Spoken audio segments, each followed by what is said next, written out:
તારા મગજમાં રાય આવી ગઈ છે? રાય રાય રાય ના રે બાપા ના. એમ દિવાળી આવે, દિવાળી જાય એટલે હું તારે નકરો ચેવડો જ બનાવવા જોઈએ, બીજું કાંઈ નહીં ને. લે ખાવા ચેવડો તો જોઈએ ને તહેવાર ઉપર.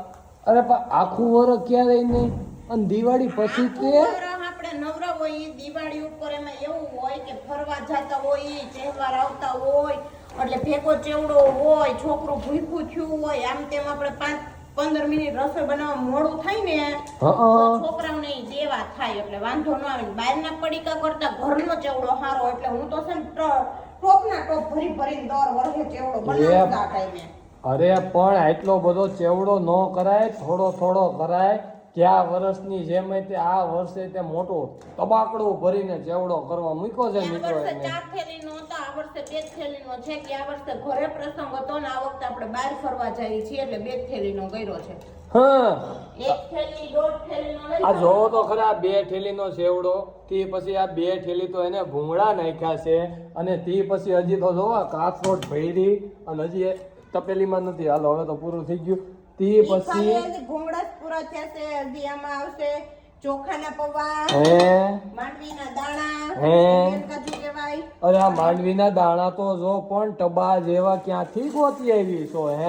ઈ છે મારા પપ્પાની ઘરેથી આવેલા. અને ત્યારબાદ આપણે નાખશું મકાઈના પૌવા. ઈ આપણે નાખી દેવાના છે 500 મકાઈના પૌવા. તો કેમ કે મને બહુ ભાવે મકાઈના પૌવા અને ચોખાના પૌવા, એટલા જ તમે કાઢ્યા હે, પણ હું આટલી થોડાક વધુ કાઢીને નાખીશ. એટલે 500 મમરા, 1 કિલો ઈ 500 ભૂંગળી એટલે 1 કિલો ઈ 500 આ 500 સિંગદાણા, 500 આ પૌવા નાખ છે એટલે 3 કિલો ચેવડો તું કરીશ. 3 કિલો ચેવડો. એમાં હજી બીજા બધા મસાલા નહીં આવે. એ મસાલા તો યાર વજનમાં ના ગણી, પણ આ પૌવા તને બટકી ગયા છે. મને કઈ બટકી નથી ગયા. કા લાલ થવા જોઈએ પૌવા? પૌવા લાલ ન કરવાનો હોય, હવે ઈ તો પડી ગયેલા કહેવાય. હવે યાર ના બળે. આમ જો મકાઈની સુગંધ આવે તો જા, બાકી છૂટો ચેવડાનો બાબડિયા માખા. શું વાત કરે છે? હાજી ન હોય તો મિત્રો જો આને તો દર દિવાળીએ હેને કાંઈક ને કાંઈક મગજમાં એવું ઘૂસવું ભરાઈ જાય.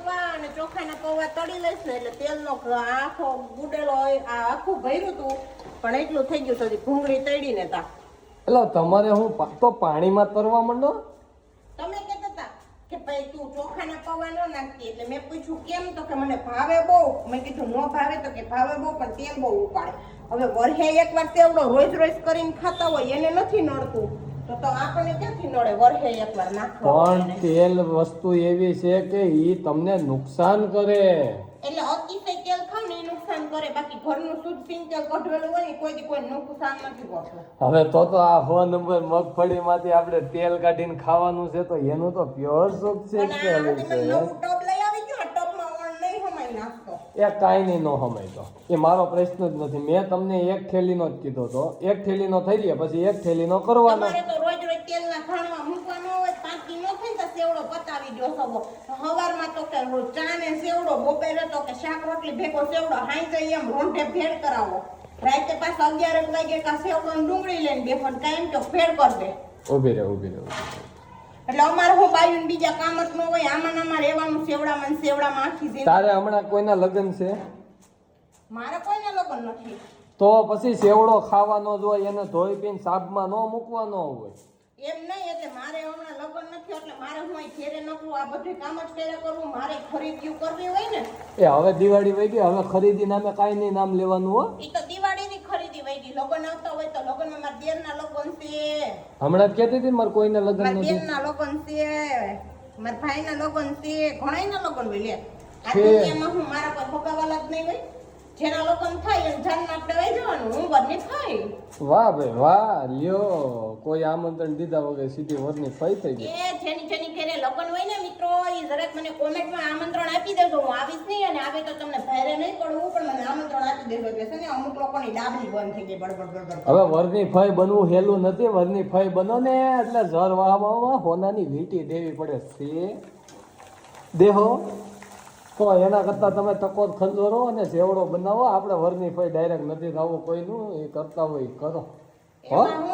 એમાં હું ને ઈ તો આજ હવેર વીટી લે કાલ હવેર ને લાખ રૂપિયા મામેરી કરવું પડશે ને મારે ખેર ગગો છે પૈણાવું એના વિવાહ ટાણીને કઈ એમાં ઓછું નહીં ઉતરે પછી બેન લે હા હજી તો ફોય બહેના પેલા વીટી દીધા પેલા એને લાખ રૂપિયા મામેરું જ હતો લ્યો ભાઈ કરો વાત તે વીટી 3 ગરમ ની કરાવું તો કેવડા રૂપિયા જોઈએ એનો હિસાબ કરો હવે વિચાર કરો કોણ કોણ આના ભત્રીજા છે ઈ જરાક કહેજો મને મારે ભત્રીજા તે મોટા ન હોય ઈણા હોય બિચારા આવતી તો કરણ મરી જવાના હે જે ભત્રીજા છે એ આ બધા તો સામુમાં જેને ફોય ઘટતી હોય ને એને મને ફોય કરવી હોય ને હા તો અગાઉ કહી દો છો પહેલા છે ને મને મામે વાતી દેજો પછી એમાં હું તમને વીટી કરી દઈ લે લેણા ધણી લાગ્યો આ તો ડાયરેક્ટ ઉઘરાણી આવી તો ગયા એમ જ હોય ને સારું આપણે સેવડો કરવા માંડ્યા નહીં હમાય આને કેમ નાખે તું ઈ તો મને કે ફૂઈ ફૂઈ કરીને મોર કરે ફૂઈ ફૂઈ વળની ફૂઈ કરીને પેલા વીટી લઈએ ને જાનમાં કોઈ લઈ ન જાય ને પછી લેવર કાઢ નાખો તો મારે શું કરવું